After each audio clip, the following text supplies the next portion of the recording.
Sheridan with Easy Peasy Living. I'm back again with some more Wednesday wisdom, and we are continuing on with our series of simple solutions to make life a little easier. This week we're going to focus on your den or toy room. And heaven knows we all need some simplicity in the toy room, am I right? So first and foremost, now this one is one that everybody deals with. You've got these puzzles, jigsaw puzzles, and you're forever losing a piece. You find the piece, but you're like, which piece does this puzzle go to? Well, this simple solution will work if you're dealing with a puzzle of about 100 pieces or less. If it's more than that, this probably isn't going to work. But what you do is you number your puzzles first, okay? And then you put the puzzle together and do that on like a board, a cutting board or a piece of foam core board, and then flip it over onto the back when it's still put together, and take a pen and just number the pieces with the number that you have assigned to that puzzle. So if this is puzzle number 10, you're going to write a 10 on the back of each piece. Now, I know it sounds like that's going to take a long time, but believe me, if you only have 100 pieces, it's really only going to take you 5 minutes. So you do that, and then you make sure that you label the box with the number assigned, and that way, if you find a random piece and it's got a 10 on the back, you know that it goes with your number 10 puzzle. So that is tip number 1.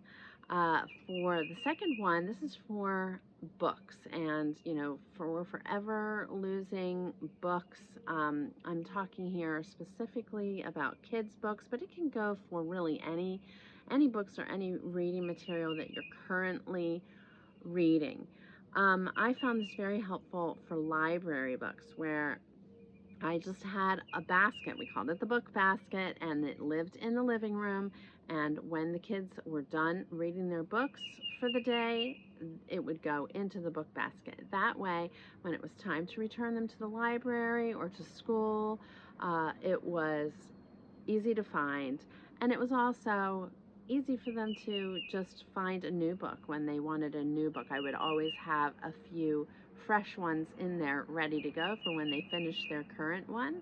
And if you're using books from around the house, this is an easy way to sort of rotate out your books.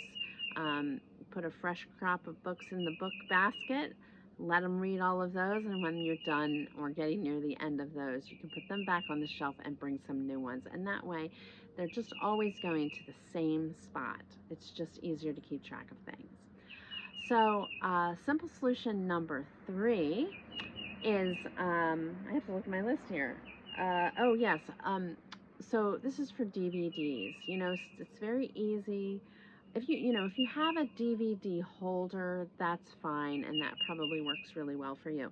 But for those of you who don't, sometimes if you've got them in the back of a cabinet, for example, they tend to get lost. You've got to fish them out. So what I have found helpful is to just take a rectangular basket and store the DVDs spine side up, so that you can easily find the one that you need, and you're not losing anything in the back of the cabinet. It's all right there. You just pull the basket out, find the one you need, and put the basket back. So that's simple solution number 3. Simple solution number 4 is for if you have card games or small little games, even things like jacks and marbles and things like that, or if you have extra dice or something like that, you can use soap, the plastic soap travel containers, or I found little containers like the one in the photo at the Dollar Tree. And rather than struggling with putting my Uno cards back in the box to make sure they all stayed together and to make sure we didn't crumple them up, I actually found it much easier. And by the way, it was easier for the kids, because you want them to do the cleaning up, to put them away if they were going into a container like this. You can always cut out the picture from the box and tape it to the lid so that it's easily identifiable what it is that's inside. And if there are any instructions, you can fold them up and put them inside too. So I hope that you guys will give some of these a try and that you will join me here again next week for some more simple solutions. Until then, keep it easy peasy.